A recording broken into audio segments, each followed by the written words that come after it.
come potete vedere alle mie spalle il castello di Burgos e siamo in compagnia di Gavino Salis, presidente dell'Associazione Turismo Ingoceano, che da tanti anni si occupa della valorizzazione di questo territorio.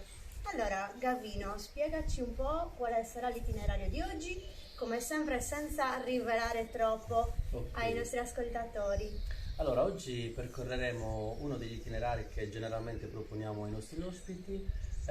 Inizieremo la giornata andando in un territorio che sta vicinissimo a Foresta Burgos, che è il territorio di Volotana, visitando una villa di fine Ottocento che apparteneva all'ingegnere Benjamin Piercy, che era appunto il progettista delle ferrovie della Sardegna. Dopodiché ci sposteremo a Foresta Burgos, dove fra le altre cose visiteremo anche un bellissimo villaggio nuragico. Dopodiché proseguiremo la nostra giornata andando a visitare la Foresta dei Tassi in località Sosniberos a Bono, nel territorio di Bono, e concluderemo la nostra avventura andando a visitare la fattoria didattica La Fonte.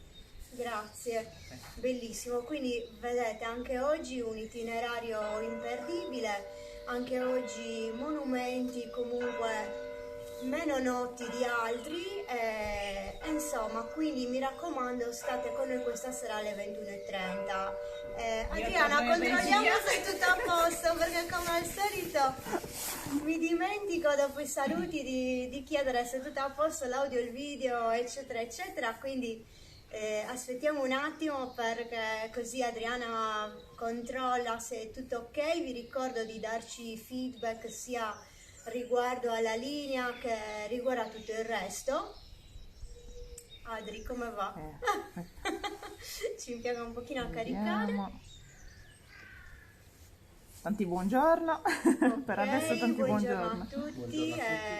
Siamo contenti insomma di avervi sempre qua dopo la prima settimana, visto che oggi iniziamo una seconda settimana. Ci tenevo anche a dire qualcosa su questo, anche se magari avete letto i post eccetera, però per chi non li avesse letti siamo comunque molto contente di come è andata la prima settimana. È stata molto intensa, molto, giornate interminabili, ma per fortuna siamo riuscite a tenere fede a tutti gli impegni presi, quindi a caricare ogni giorno i nostri video in serata, anche se su YouTube con qualche ritardo, ma diciamo che giorno dopo giorno stiamo migliorando anche come tempi, e poi chiaramente c'è sempre l'incognita della connessione che abbiamo il giorno, quindi a volte ci sono dei ritardi che noi, pur con tutta la buona volontà, non riusciamo a evitare. Però,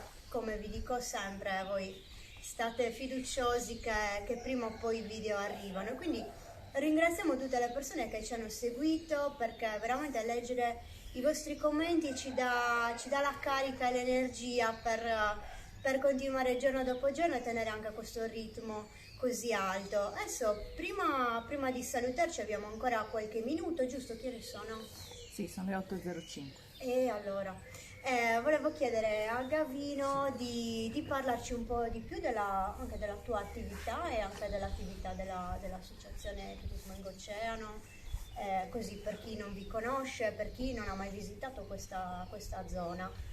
Beh, io da 20 anni ormai mi occupo di turismo nel nostro territorio, valorizzando ciò che di bello c'è, che non è poco. Non basta una giornata, ma ce ne vogliono veramente tante per poter gustare appieno tutte le bellezze che abbiamo nel territorio, bellezze dal punto di vista archeologico, naturalistico, ma anche dal punto di vista culinario, insomma enogastronomico. Abbiamo tanto da offrire ai nostri visitatori, e quindi per me, più che un lavoro, è veramente un divertimento poter mettermi insomma a disposizione degli altri per far conoscere il nostro bellissimo territorio.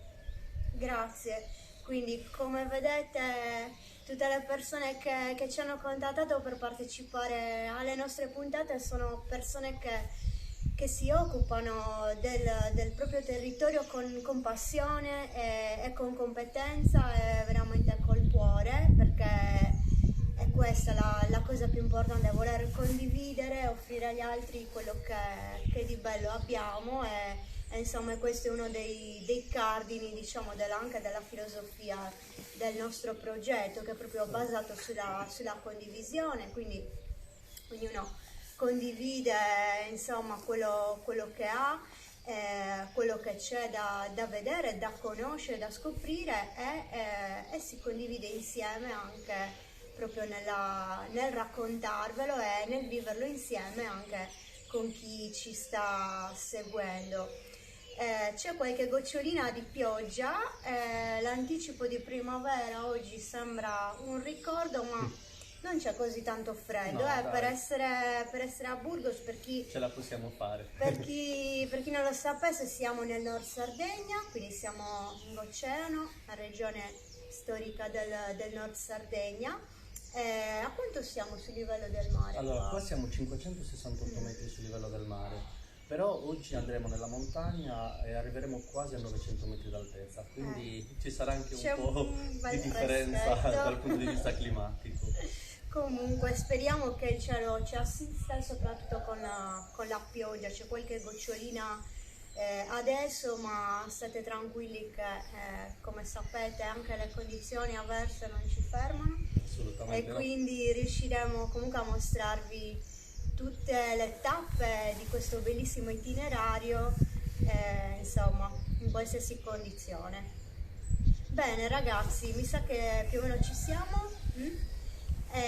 Allora vi diamo appuntamento alle 21:30 stasera per dirvi com'è andata, e vi ricordo che primo pomeriggio pubblichiamo anche le foto per un piccolo assaggio anteprima, quindi state